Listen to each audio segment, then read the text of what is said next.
சேலத்தில் ஆட்டோ ஓட்டுநர்களுக்கான விழிப்புணர்வு நிகழ்ச்சியை போலீசார் நடத்தினர். மதுபோதையில் ஆட்டோ ஓட்டினாலோ பொதுமக்களுக்கு இடையூறு செய்தாலோ கடுமையான நடவடிக்கை எடுக்கப்படும் என்று எச்சரித்தனர். சென்னை தாம்பரம் பேருந்து நிலையத்தில் கடந்த 28ஆம் தேதி இரவு ஆட்டோ ஓட்டுநர் கார்த்திக் ராஜா என்பவர் ஆட்டோ நிறுத்துவதில் ஏற்பட்ட தகராறில் மற்றொரு ஆட்டோ ஓட்டுநர் ஆனந்தன் மற்றும் கூட்டாளிகளால் வெட்டி கொலை செய்யப்பட்டார். இந்நிலையில் தாம்பரம் காவல் ஆணையர் அமல்ராஜ் உத்தரவின் பேரில் தாம்பரம் காவல் நிலைய சார்பில் துணை ஆணையர் பவன்குமார் ரெட்டி அறிவுறுத்தலின்படி மேற்கு தாம்பரத்தில் உள்ள தனியார் மண்டபத்தில் ஆட்டோ சங்க நிர்வாகிகளுக்கான விழிப்புணர்வு நிகழ்ச்சி போலீசார் நடத்தினர். இதில் ஆட்டோ ஓட்டுநர்கள் இடையே வாக்குவாதம் ஏற்பட்டதால் அது குறித்து சங்க நிர்வாகிகளிடம் தெரிவிக்க வேண்டுமே தவிர தாங்களாக எந்த முடிவும் எடுக்கக்கூடாது. புதிதாக எந்த ஆட்டோ ஓட்டுநர்கள் உறுப்பினராக சேர்ந்தாலும் காவல்துறையிடம் தெரிவிக்க வேண்டும். ஓட்டுநர்கள் கட்டாயம் சீருடை அணிதல், ஆட்டோவை இயக்க வேண்டும்.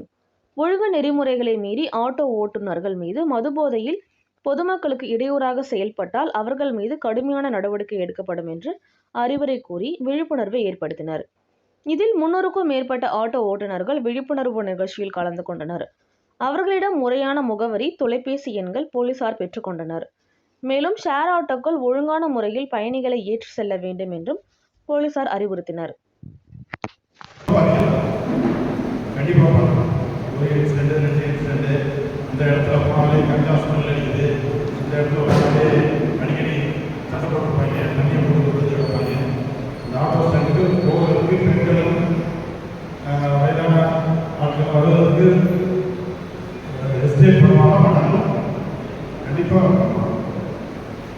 அடுத்ததான் நம்ம 100 பேர் இருக்கிறோம், ஒரு ஸ்டாண்டில் ஒரு 50 பேர் இருக்கிறோம். 50 பேர் கிடையாது, 50ல ஒரு 2-3 பேர் வெளியிலே போகலாம். அதுக்கான குடும்ப சூழ்நிலை இருக்கலாம், அல்லது அவன் வளர்ந்த விதங்கள் சரியாக இல்லாமல் இருக்கலாம், அல்லது அவனோட நண்பர்கள் சேர்க்கை சரியில்லாமல் இருக்கலாம். பல காரணங்கள் ரவுடியாக இருக்கும் அல்லது குடியாரமாக இருக்கும், பல காரியங்கள் மீறி இருக்காங்க இல்லையா. ஒரு 50 பேர் மீறி 45 பேர் இருக்கீங்களா, அவங்க சரி பண்ண முடியுமா? முடியாது.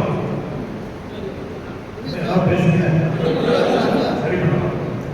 ஒருவேளை முயற்சி பண்ணி சரி பண்ண முடியல அப்படிங்கிற பட்சத்தில் உடனே ஆட்டோ ஸ்டாண்ட்ல இருந்து விளக்குறதுக்கான நடவடிக்கை எடுக்கணும், அல்லது காவல்துறையான எங்கிட்ட நீங்க சொல்லணும். புரிஞ்சுதா?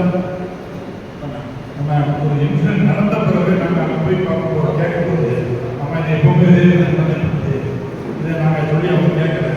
இந்த மாதிரி இது ஆஃப்டர் இன்சிடென்ட் நடந்த பிறகு தான் அது தெரியும். போலீஸ் வராங்க, வீட்டு போலீஸ் வராங்க, உங்களை எதுக்கு ஒரு சங்க காப்பாற்ற பண்ணுறதுக்குரிய திறமைப்படுத்தோட தலைவர் அது ஒவ்வொரு நேரம் பாட்டு இது பண்ணுறது மட்டும் இல்லை, எல்லா நலனையும் இந்த சங்கத்தோட உறுப்பினர் இன்னைக்கெல்லாம் நடந்த இன்சிடென்ட் ஒரு வரவாளை வச்சு வெட்டி ஒரு உயிர் எடுக்கிற விஷயம் நம்மளுக்கு மனித தன்மை குறைஞ்சிக்கிட்டு வந்து இல்லாமல் போகுதுக்கான ஒரு உதாரணம் 2 நாளைக்கு நடந்தாயிடுச்சு. கொஞ்சம் உங்களுக்குள்ள ஒரு மனித தன்மையாக வருது. அதாவது நம்ம நிறைய ஃபங்க்ஷனாக சரி இல்லைனாலும் பப்ளிக் யூஸ் பண்ணுற பேக்கு இல்லை மொபைல் ஃபோனு இதெல்லாம் ஆன்லைனில் ஒப்படைக்கிறோம். நம்ம எவ்வளோ பாராட்டி நம்ம ஊக்கப்படுத்தலாம். அதே மாதிரி நீங்கள் தவறு பண்ணுறவங்க மேலே நடவடிக்கை எடுக்கணுமா வேண்டாமா? நடக்கிறோம் இல்லையா? நிறைய பேர் மொபைல் ஃபோன் யூஸ் பண்ணுறவங்க, பேக் யூஸ் பண்ணுறவங்கலாம் நீங்கள் நேராக போலீஸ் ஸ்டேஷன் கூட்டு வரீங்க. காவல் பெரிய அதிகாரிகள் போய் அவங்க மூலமாக உங்களை ரெகனைஸ் அதாவது உங்களுக்கு ஒரு பெருமைப்படுத்துகிற மாதிரி செய்யணும். அதே மாதிரி தவறு பண்ணுறவங்களுக்கும் அதுக்குரிய தண்டனை கொடுக்கணுமா வேண்டாமா? கொடுக்கணும். இது மாதிரி ஒரு பிரச்சனை வர்றதுக்கான வாய்ப்புகள் இருக்குதுன்னா தயவுசெய்து முன்னாடி ரிவென்ட் ஸ்டடிஸ் பெற்றது. ஆட்டோ ஸ்டாண்டில் ஒரு சம்பவம் நடந்ததுக்கப்புறம் நாங்கள் அதை ஓபி போடலாமா, டெய்லி போலீஸ் போடலாமா, இந்த மாதிரி மீட்டிங் நடத்தலாமா யோசிக்கிறதுக்கு முன்னாடி